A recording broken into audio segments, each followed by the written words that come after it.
है ये बताने के लिए आया हूँ और जो अच्छा है उसकी तारीफ भी करने के लिए आया हूँ। लेकिन चूंकि अब बहुत सारे लोगों को इस बात का इंतजार है कि अब 31 तारीख आ रही है, अब लॉकडाउन का पीरियड खत्म होने वाला है, आगे क्या होगा। तो एक अच्छी खबर ये है कि बहुत सारे दुकानदार मुझे फ़ोन करते हैं और ये कहते हैं कि साहब हमारा कारोबार कब शुरू होगा, कब हमारी दुकानें शुरू होगी। तो उनके लिए अभी अभी एक नया सर्कुलर जो आज ही के दिन निकला है, उस सर्कुलर के हिसाब से अब ये है कि 29 तारीख के दिन से ये एक्सपेरिमेंट किया जाएगा। अब औरंगाबाद जिले के अंदर इसका इम्प्लीमेंटेशन हम कौन सी तारीख से करते हैं, ये यहाँ के जितने भी अधिकारी है, ये अधिकारी उनके साथ बैठ के उसका इम्प्लीमेंटेशन किस तरह से होगा ये तय करना बाकी है। लेकिन अगर देखा जाए तो जो नया सर्कुलर गवर्नमेंट ऑफ महाराष्ट्र ने निकाला है, उसके तहत अब हर तरह की दुकानों को सुबह 9 बजे से लेके शाम में 5 बजे तक के लिए खोला जा सकता है।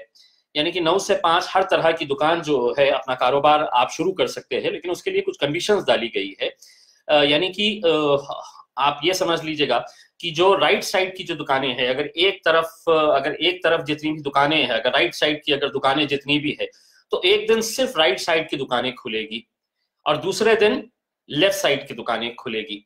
जिस दिन राइट साइड की दुकानें खुलेगी तो यानी कि लेफ्ट साइड पूरी तरह से खाली रहेगा, वहां पर आपकी गाड़ियां पार्किंग की जा सकती है और जो सड़क का बीच का जो रास्ता रहेगा वो सोशल डिस्टेंसिंग के हिसाब से उसका इस्तेमाल किया जा सकता है। गवर्नमेंट ने कुछ कंडीशंस रखा है, दुकानदारों से ये कहा है कि सोशल डिस्टेंसिंग को मेंटेन करने के लिए दुकानों के सामने मार्किंग कर ली जाए कि ग्राहक कितनी दूर के डिस्टेंस के ऊपर खड़े रहना चाहिए। लेकिन मैं समझता हूँ ये एक अच्छा कदम है और सभी लोगों को इंतजार था, क्योंकि बहुत सारे लोग अब इस बात से परेशान थे कि हमारा कारोबार अब जल्द से जल्द शुरू होना चाहिए।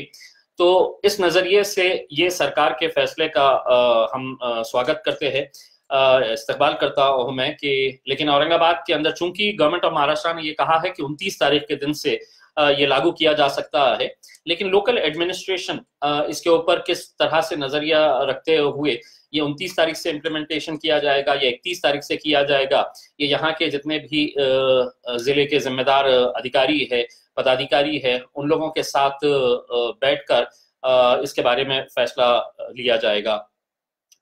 दूसरी बात यह है कि एक सर्कुलर राशन कार्ड के ताल्लुक से भी निकला है। राशन के ताल्लुक से मुझे पर्सनली इस बात की बड़ी खुशी है कि इस लॉकडाउन के पीरियड में बहुत सारे गरीब लोगों को, जिन्हें ये नहीं पता था कि मेरा अधिकार कितना है राशन के ऊपर, अगर मुझे अनाज मिलना है तो मुझे कितना अनाज मिलना चाहिए, कितने पैसे में मिलना चाहिए, दुकानदार ने मेरे को अनाज देते वक्त मुझे जरूरी है, कंपलसरी है कि मुझे उसने अपना रसीद देना चाहिए, कितने पैसे में वो अनाज दे रहा है उसकी रसीद बाज़ाब्ता मिलनी चाहिए और हर ग्राहक का ये राइट है।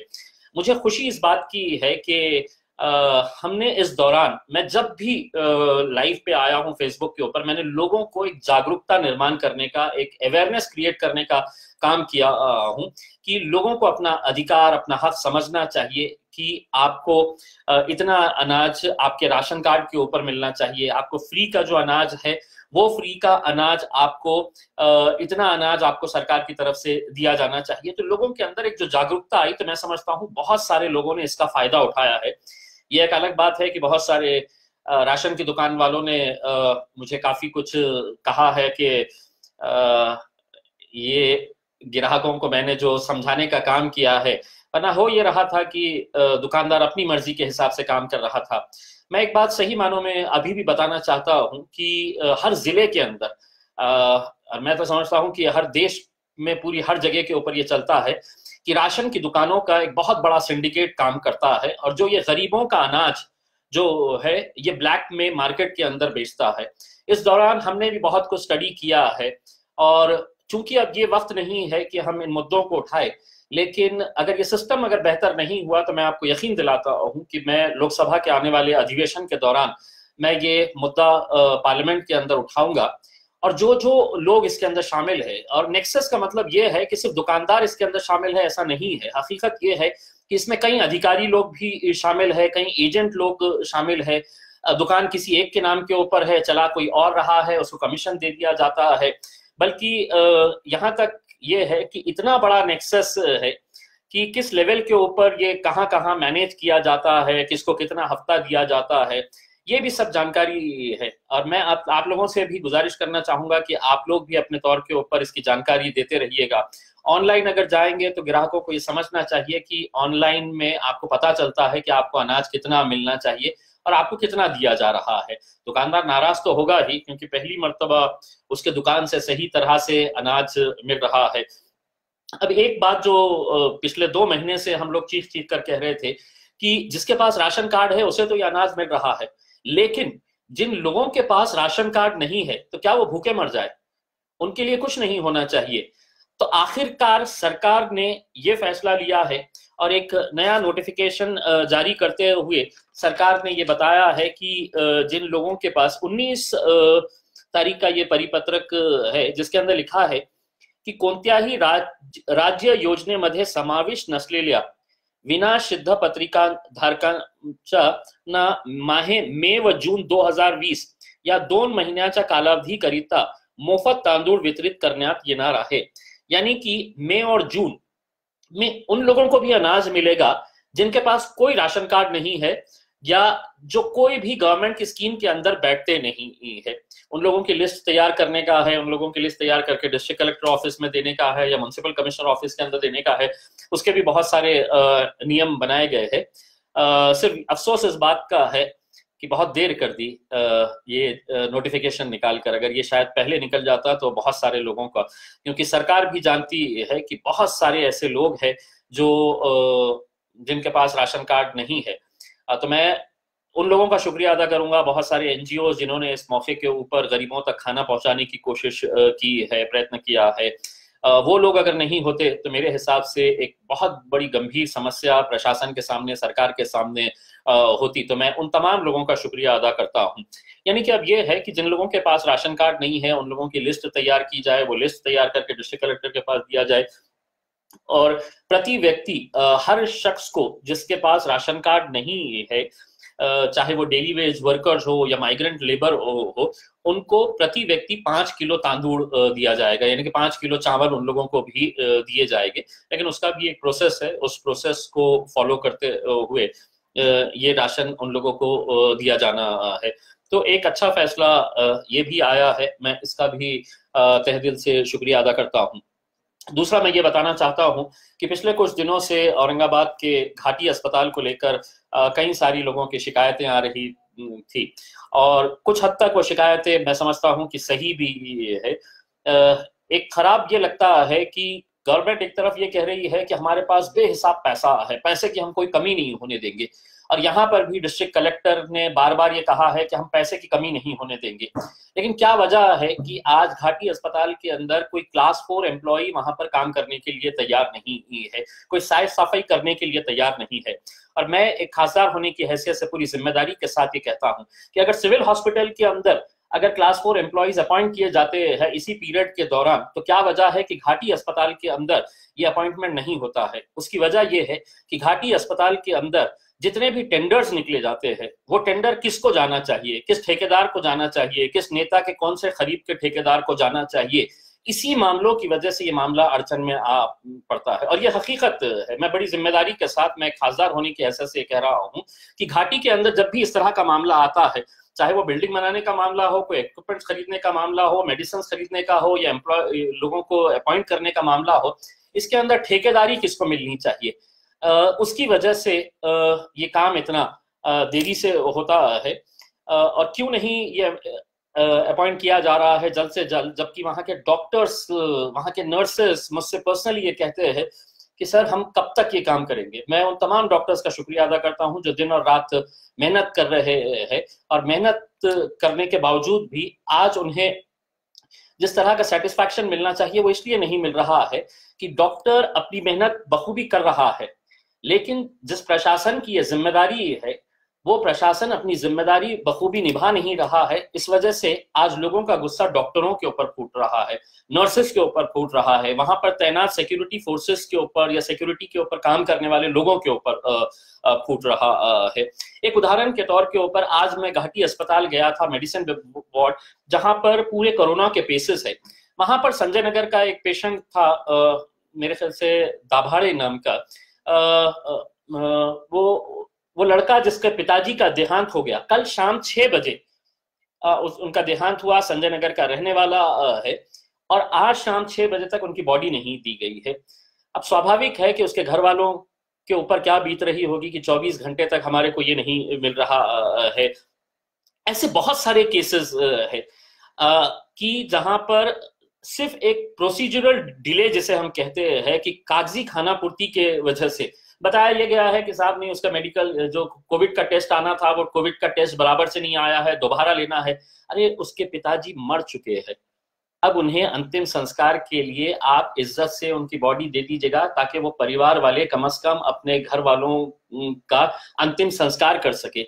या कोई ऐसे लोग जिनकी जैसा आज आसिफिया कॉलोनी के अंदर 2 मौतें हुई, वो उनके लिए भी यही है। दिक्कत कहाँ आ रही है, कोई अगर मर जाता है तो वहां पे उसके रिश्तेदार को कॉर्पोरेशन जाना पड़ता है मेडिकल सर्टिफिकेट लाने के लिए। क्या प्रशासन को इतना समझ में नहीं आ रहा है कि इतनी सारी मौतें हो रही है तो उनके परिवार वालों को इतना घुमाया फिराया क्यों जा रहा है? क्या एक क्लर्क महानगर पालिका का घाटी अस्पताल के अंदर नहीं बैठ सकता है रजिस्टर लेके और वहीं का वहीं डेथ सर्टिफिकेट इश्यू कर ले? या कम से कम हम टेक्नोलॉजी की बात करते हैं तो ऑनलाइन प्रोसेस के जरिए 10 मिनट के अंदर मेडिकल सर्टिफिकेट आ जाना चाहिए। मेडिकल सर्टिफिकेट नहीं मिल रहा है तो डिले हो जा रहा है। कई ऐसे केसेस है कि जहां पर नॉर्मल डेथ हुआ है तो एमएलसी रजिस्टर हो जाती है घाटी के अंदर, तो उसके लिए पुलिस स्टेशन को इन्फॉर्म करना पड़ता है। अब जब पुलिस स्टेशन को इन्फॉर्म करते हैं तो वहां से पुलिस वाले आने के लिए बड़ा टाइम लगा देते हैं। जैसा कुछ दिन पहले मुझे एक पेशेंट का फोन आया कि सर मेरे पिताजी के डेथ हो गई है, मेरे वालिद साहब का इंतकाल हो गया है और मैं यहाँ से सुबह से बैठा हूँ, और मोर्चुरी वाले कहते हैं जब तक पुलिस वाले नहीं आएंगे तो हम नहीं कर सकते हैं। तो पुलिस वालों को मैंने फोन किया तो पुलिस वाले निकल के आए। 2 दिन पहले एंड्योरेंस कंपनी के एक एम्प्लॉय का देहांत हो गया, वहां पे पुलिस स्टेशन में जाके बैठे तो पुलिस स्टेशन वाले पुलिस वाले नहीं आ रहे थे। फिर मैंने फोन करके उनको बोला कि साहब आप जल्दी पहुंचिए। तो ये जो प्रोसीजरल डिलेज जो है ये मेरे हिसाब से ये कम किए जा सकते हैं, क्योंकि एक तरफ हम ये भी समझते हैं कि पुलिस डिपार्टमेंट हो, मेडिकल डिपार्टमेंट हो, ये बहुत स्ट्रेस्ड आउट हो गया है, लेकिन दूसरी तरफ ये बात भी सही है कि जो लोग जिनके घर में डेथ हुई है वो लोगों के बारे में भी सोचना चाहिए कि उनकी मानसिकता क्या है, उनके अंदर जो डर का एक भाव है वो भाव को देखते हुए उनकी फीलिंग्स को भी समझना चाहिए। और मेरे हिसाब से ये कोई बहुत बड़ा काम नहीं है। अगर म्युनिसिपल कमिश्नर ने चाहा तो कल का कल एक क्लर्क को बिठा के महाघाटी के अंदर बिठा दें कि डेथ सर्टिफिकेट वहीं का वहीं इशू कर दीजिएगा। आप पुलिस स्टेशन से पुलिस आने की जरूरत ही नहीं है, एक सेपरेट पुलिस टीम बना दी जाए और वहां पर जिसका भी पंचनामा करना है वो पंचनामा कर दे और कंसर्न पुलिस स्टेशन को आप रिपोर्ट अपनी भेज दे। तो ये जो प्रोसीजरल डिलेज है ये क्यों नहीं एड्रेस किए जा रहे हैं, ये यहाँ के इंचार्ज लोग ही बता सकते हैं। मैंने अपना सुझाव तो इस बारे में रख ही दिया है। दूसरा ये है कि जल्द से जल्द मैं चाहूंगा कि एम्प्लॉइज का रिक्रूटमेंट कर लिया जाए। एक बात यह है कि अभी अभी पता चला है कि अभी महाराष्ट्र सरकार ने एक नया फरमान जारी किया है मुंबई पुलिस ने कि जो भी सरकार को क्रिटिसाइज करेंगे इस दौर के अंदर उसके खिलाफ कानूनी कार्रवाई की जाएगी। मेरे हिसाब से ये लोकतंत्र है और लोकतंत्र के अंदर जो अच्छा है जो बुरा है वो सब आपको सुन के लेना, एक्सेप्ट करना चाहिए। इस तरह के अगर फरमान अगर आप जारी करेंगे, यहाँ तक कहा गया नोटिफिकेशन के अंदर कि अगर आप सरकार की आलोचना करते हैं, क्रिटिसाइज करते हैं, तो under section 188 of IPC Indian penal code आपके खिलाफ कार्रवाई की जाएगी। मैं देखिए सुप्रीम कोर्ट का बहुत आदर करता हूं, हमारे देश की सर्वोच्च न्यायालय है और सुप्रीम कोर्ट जब कल के दिन एक फैसला सुनाती है कि सुप्रीम कोर्ट बहुत चिंतित हुआ कि जो माइग्रेंट वर्कर्स है उन लोगों के बारे में सुप्रीम कोर्ट ने आखिरकार दखल ली। मैं हिंदुस्तान की जनता की तरफ से सुप्रीम कोर्ट का बहुत बहुत धन्यवाद अदा करता हूं कि 2 महीने के बाद, 2 महीने से ज्यादा का वक्त होने के बाद सुप्रीम कोर्ट को यह एहसास हुआ और यह दिखा कि हाँ, माइग्रेंट वर्कर्स जो सड़कों के ऊपर निकल रहे हैं, जो कई सारे लोग तपती धूप के अंदर अपने मंजिल तक पहुंचते पहुंचते दम तोड़ दिए हैं, वो लोग के बारे में सुप्रीम कोर्ट ने ये जब दखल ली तो मुझे ऐसा लगा कि बहुत देर कर दी, क्योंकि आज आपकी दखल का कोई मतलब नहीं इसलिए निकलने वाला है कि कई सारे मजदूर अब या तो पैदल निकल चुके हैं, या साइकिलों पे निकल चुके हैं, गाड़ियों में निकल चुके हैं, ट्रेन के अंदर निकल चुके हैं, अपने मंजिल तक पहुंच चुके हैं। लेकिन अगर यही बात अगर आप 1 महीना पहले अगर कर दिए होते, तो यकीनन जिस उच्च न्यायालय के ऊपर हमें इतना गर्व है, इतना अभिमान है, और एक सुप्रीम कोर्ट, मतलब इस देश का सर्वोच्च न्यायालय इन लोगों की पीड़ा को समझ रहा है। कुछ दिन पहले जब PIL फाइल किया गया था, तो सुप्रीम कोर्ट ने कहा कि नहीं, तो टेबल के ऊपर एक पेपर रखा हुआ है मेडिकल का, तो सुप्रीम कोर्ट ने मना कर दिया था कि नहीं, हम इस बारे में दखल नहीं दे सकते हैं। अगर आप नहीं देंगे तो कौन देगा? इस मुल्क के वजीर आजम तो कुछ कहेंगे नहीं, तो हमारी उम्मीद सिर्फ सरकार के ऊपर थी। दोस्तों, मैं एक बात हमेशा से ये कहता आ रहा हूं कि अगर आज हमारे पास औरंगाबाद के अंदर अगर अच्छे अस्पताल होते, तो शायद हमारी इतनी बुरी दशा नहीं होती, इतनी हमें तकलीफों का सामना नहीं करना पड़ता। मुझे अफसोस इस बात का है कि जब भी मैंने अच्छे अस्पतालों के लिए आवाज उठाई, तो मेरे ऊपर आलोचना ये की गई कि नहीं, मैं देखिए किसी के स्मारक का विरोध कर रहा हूँ, किसी महान पुरुष का विरोध कर रहा हूँ। मेरा मकसद बिल्कुल ऐसा नहीं था, या मैं ये जानता था कि कोरोना वायरस कभी आएगा, लेकिन मुझे मालूम था कि हमारे पास मेडिकल सिस्टम कितना खराब है, और वो मेडिकल सिस्टम को अगर हमको बेहतर बनाना था, तो हमारे पास मेडिकल सर्विसेज बहुत अच्छी सक्षम होने की जरूरत थी। मैंने 2013 का एक प्रपोजल है औरंगाबाद के अंदर 200 बेड का हॉस्पिटल बनाने का, वुमेन एंड चाइल्ड हॉस्पिटल। इसके लिए जरा सी जमीन हमें नहीं मिल रही थी, और कितनी जमीन, तो 7 एकड़ जमीन महज चाहिए था, वो जमीन नहीं मिल रही थी। मैंने लगातार विधानसभा के अंदर ये उठाया, और सिर्फ मैं बोल रहा हूं ऐसा नहीं है, आप मेरे YouTube के ऊपर जाके देख सकते हैं कि मैंने विधानसभा के अंदर कितने बार इन मुद्दों को उठाया। आखिरकार जब सरकार के ऊपर जरा सा भी इसका असर नहीं हुआ, तो मैंने मुंबई हाईकोर्ट के औरंगाबाद बेंच के अंदर पब्लिक इंटरेस्ट लिटिगेशन डाला कि यहाँ पर 200 बेड का हॉस्पिटल। अदालत ने उसकी दखल ली, उसके नोटिस दिए गए। लेकिन दोस्तों देखिएगा कि सरकार की प्रायोरिटीज क्या होती है, आप समझने की कोशिश करिएगा कि औरंगाबाद के अंदर शिवसेना की सरकार है, महाराष्ट्र में शिवसेना का महानगर पालिका और भारतीय जनता पार्टी का महानगर पालिका के ऊपर पिछले 25-30 सालों से कब्जा है। मैं राजनीति नहीं कर रहा हूं, लेकिन ये अस्पताल अगर बनेगा तो किसी एक जाति, एक धर्म या एक मजहब के लिए नहीं बनेगा, इंसानियत के लिए बनेगा। तो इसीलिए मैंने ये कहा था कि आपको अगर यहाँ पर सही मानों में अपने नेता को श्रद्धांजलि देना है, तो आप उनके नाम के ऊपर एक भव्य अस्पताल बनाइएगा, उनके नाम के ऊपर एक अच्छा एजुकेशन इंस्टीट्यूशन बनाइएगा, उनके नाम के ऊपर आप एक हॉस्टल बनाइएगा। लेकिन उन्होंने कहा कि नहीं, देखिए ये खासदार कह रहा है तो इसके पीछे राजनीति। अगर आज वो अगर सुन लेते, तो शायद हमारे पास एक 200 बेड का एक हॉस्पिटल हमारे पास तैयार रहता। लेकिन आप देखिएगा कि इसी बजट के दौरान ये अस्पताल के लिए आखिरकार जब हाईकोर्ट के अंदर हमने गए और हाईकोर्ट के अंदर पिटीशन दिया, तो हाईकोर्ट को medical department government of Maharashtra ने एक पत्र दिया, और वो पत्र है 5 मार्च 2020 का। ये 5 मार्च 2020 का ये पत्र है जो हाईकोर्ट के अंदर मेडिकल डिपार्टमेंट की तरफ से सबमिट किया गया है। और उसमें सुनिएगा क्या लिखा हुआ है। PIL क्रमांक 99/2017 इम्तियाज जलील विरुद्ध महाराष्ट्र शासन, ये पब्लिक इंटरेस्ट लिटिगेशन के बारे में। तो उन्होंने ये कहा है कि हम ये हॉस्पिटल को मान्यता दे रहे हैं, तकरीबन 112 करोड़ रुपए का ये हॉस्पिटल वहां पर बनाया जाने वाला है। लेकिन एक खूबसूरत एक लाइन है इसके अंदर, ये देखिएगा, प्रशासकीय मान्यता प्रदान करण्यात आलेली आहे। सदर बांधकामास फेब्रुवारी 2020 च्या पुरवणी अर्थसंकल्पात रुपये 1000 टोकन रकम मंजूर करण्यात आली आहे। ये हॉस्पिटल के लिए 1000 रुपये एक टोकन अमाउंट के तौर के ऊपर पुरवनी मांगनियों के अंदर ये रखा गया। यानी कि आप सोचिएगा कि गवर्नमेंट को ये मालूम होते हुए कि हमारी अस्पताल की हालत क्या है, कितना चरमराया हुआ है, वहां पर आप 1000 रुपये टोकन अमाउंट के तौर के ऊपर आप कोर्ट के अंदर दे देते हैं। क्या वो बजट के अंदर हम सैंक्शन करेंगे, वो एक प्रोसीजर होता है। लेकिन वहीं यही सरकार औरंगाबाद के अंदर माननीय बाला साहब ठाकरे, इनके स्मारक के लिए 25 एकड़ सरकारी जमीन दे देती है, 25 एकड़, और वो भी ग्रीन लैंड दे देती है। और उसके लिए टेंडर का प्रोसेस भी कंप्लीट हो जाता है, उसके लिए बजट का भी प्रावधान कर दिया जाता है। कितना बजट है आपको पता है? 25 करोड़ रुपये।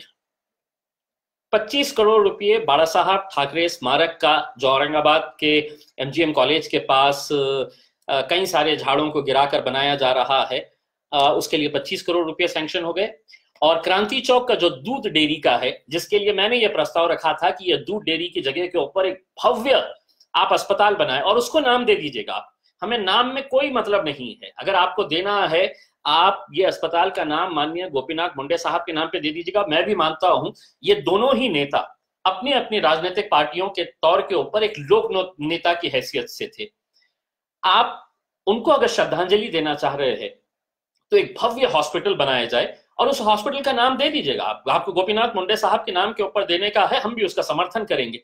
लेकिन अगर वहां पर एक हॉस्पिटल बन जाता, लेकिन नहीं, स्मारक बनाने के लिए पैसा सैंक्शन किया गया है, टेंडर भी हो गया है, उसका टेंडर सैंक्शन भी हो गया है, उसका फंडिंग भी हो गया है। कितने का है स्मारक पता है आपको? 50 करोड़ और कुछ लाख रुपए का है। 50 करोड़ रुपए का गोपीनाथ मुंडे साहब का स्मारक यहाँ पर बनाया जा रहा है औरंगाबाद के क्रांति चौक इलाके के अंदर। और अस्पताल के लिए, उसी जगह के ऊपर अस्पताल बनने के लिए 1000 रुपया यहाँ पर जो दिया जा रहा है, वो मेरे हिसाब से ये बात को दर्शाता है कि कहाँ पर हम हमारी प्राथमिकताएं क्या है, हम किसी ना किसी को खुश करने के लिए किस हद तक चले जाते हैं। और आखिर में मैं जब ये कहता हूँ, जब मैंने उन मजदूरों को रेलवे के नीचे कुचल कर मरते हुए देखा और जब उस दिन मैं पटरियों के ऊपर गया था, तो मैंने कहा था ये एक्सीडेंट नहीं है, ये हत्या है। और ये हत्या के पीछे वो तमाम लोग जिम्मेदार है। हो सकता है उसके अंदर मैं भी हूँ, क्योंकि मैं भी सरकार चलाने का एक हिस्सा हूँ। भले ही मैं विपक्ष के अंदर हूँ, बहुत छोटी सी आवाज हूँ, लेकिन आवाज बुलंद आवाज है। तो मैं भी उसके लिए एक जिम्मेदार हो सकता हूँ कि आप इतना बड़ा एक एक्सीडेंट हो जाता है और उस एक्सीडेंट के अंदर आप कहते हैं कि महज एक एक्सीडेंट है, बल्कि वो एक्सीडेंट नहीं, एक हत्या थी।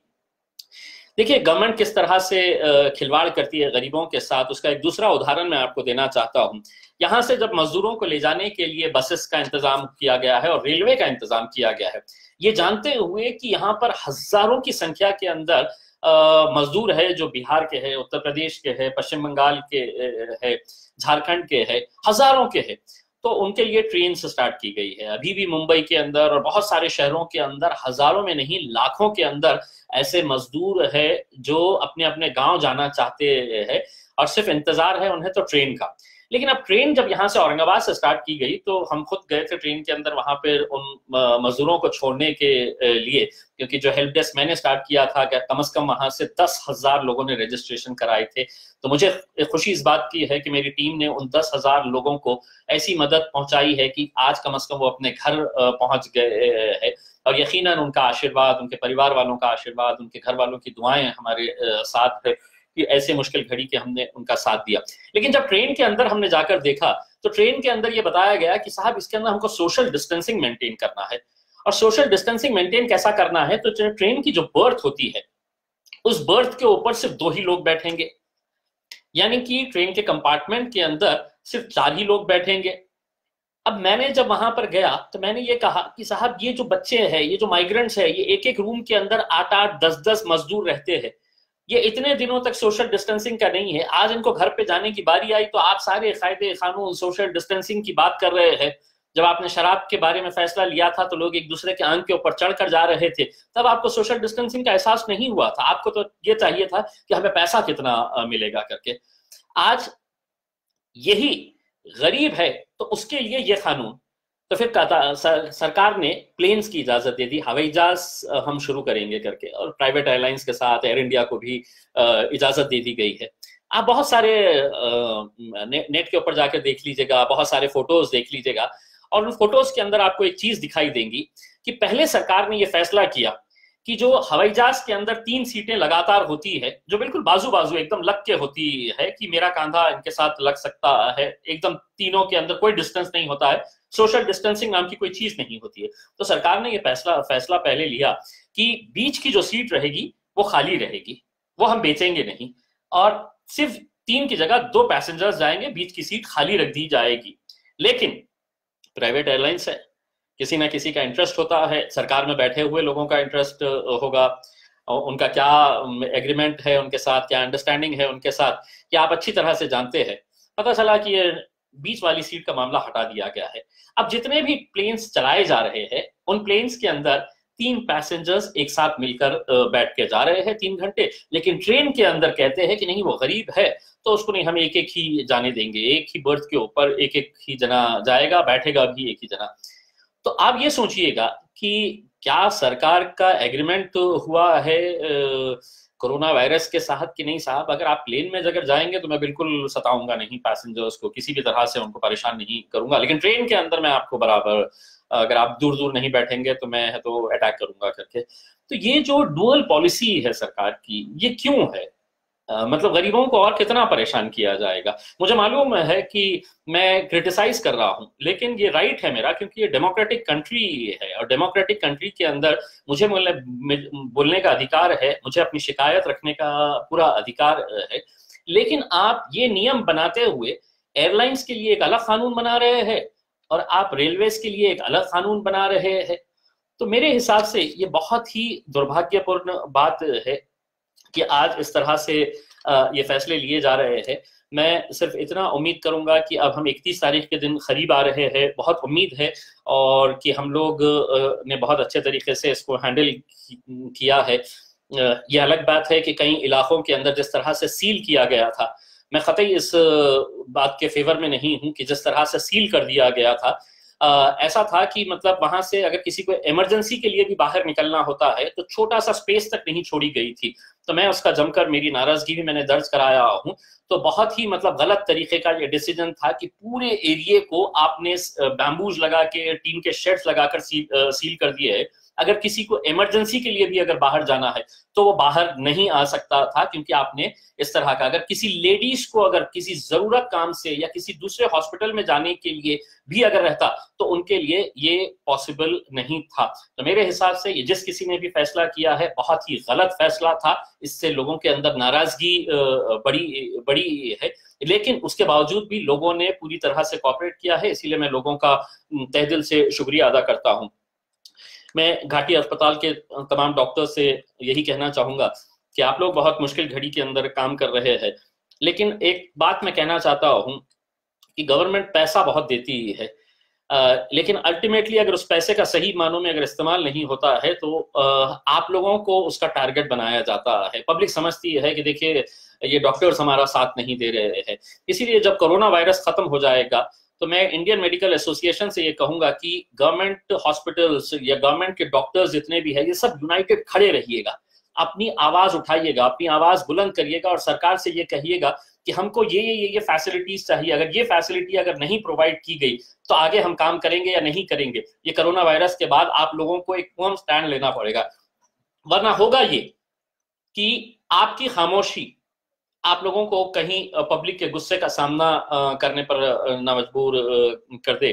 तो इसीलिए डॉक्टर्स को, मेडिकल स्टाफ को, तमाम गवर्नमेंट हॉस्पिटल्स की टीम को मैं रिक्वेस्ट करना चाहूंगा कि आप लोगों को एक फर्म स्टैंड लेना पड़ेगा कि हमारे को ये फैसिलिटीज देना। आज हकीकत ये है कि इतना पैसा अगर आ रहा है तो पीपीई किट्स क्यों नहीं अबंडेंट है, जो सेफ्टी गेयर्स जो चाहिए है वो क्यों नहीं है, क्या वजह है कि क्लास 4 एम्प्लॉइज को आप अपॉइंट नहीं कर पा रहे हैं। हर बार ठेकेदारी ठेकेदारी ठेकेदारी के अंदर कितना वक्त, कितनी जाने जा रही है। तो इसके ताल्लुक से जल्द फैसला ले।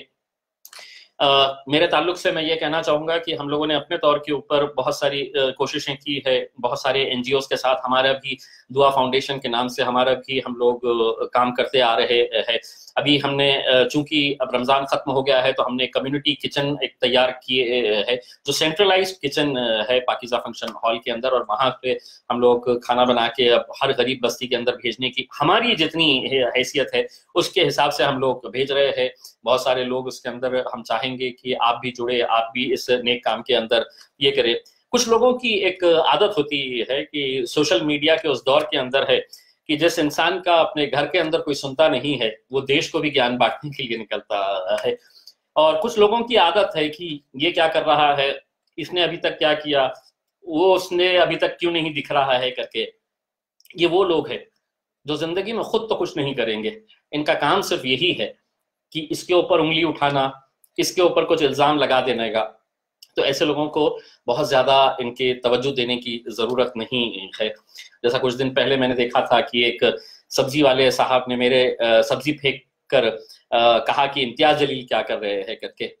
अगर मैं हकीकत बताऊं आपको तो आप भी हैरान हो जाएंगे कि ये पूरा स्टेज मैनेज था। किसी एक राजनीतिक पार्टी के नेता के जरिए इन्हें 2,000 रुपये दिया गया था कि ये सब्जी फेंके, क्योंकि जब वो फेंक रहे थे तो कैमरा पहले से ही ऑलरेडी ऑन था। तो ये सब चीजें जो है ये एक घटिया सोच का नतीजा है। मैं समझता हूँ कि लोगों ने ऐसी सोच से परे रहना चाहिए। मुझे कोई फर्क नहीं पड़ता है, ऐसे बहुत सारे लोग हैं जो दिन में फोन करते हैं और इस तरीके से बात करते हैं कि वो चाहते हैं इस उम्मीद से कि मैं कुछ तो भी उल्टा उन्हें जवाब दूं और वो रिकॉर्ड करे और फिर उसको वायरल करे कि देखिए खासदार किस तरह से ये कर रहा है। तो रोज ऐसे लोगों के फोन आते हैं जो इस उम्मीद के ऊपर रहते हैं कि खासदार ने कुछ ना कुछ तो भी गलत बोलना चाहिए। अब वो सब्जी तरकारी वाले का आप खुद जानते हैं कि 2-3 घंटे के अंदर लोगों को ऐसा लगा कि अरे कितना अच्छा अपने पास मटेरियल मिल गया है, देखो खासदार क्या कर रहा है। खासदार क्या कर रहा है ये खासदार जानता है और उसका रब जानता है। तुम्हारे जैसे लोगों की ना तो मैं परवाह करता हूँ ना फिक्र करता हूँ। बस जाते जाते आप लोगों के ऐसे लोगों के लिए सिर्फ इतना ही कहना चाहूँगा कि मुखालिफत से संवरती है शख्सियत और भी मेरी। जो लोगों को मुखालिफत का मतलब नहीं मालूम है, विरोध से, मुखालिफत से संवरती है शख्सियत और भी मेरी। मैं अपने दुश्मनों का बड़ा एहतराम करता हूँ। थैंक यू वेरी मच, बहुत बहुत शुक्रिया।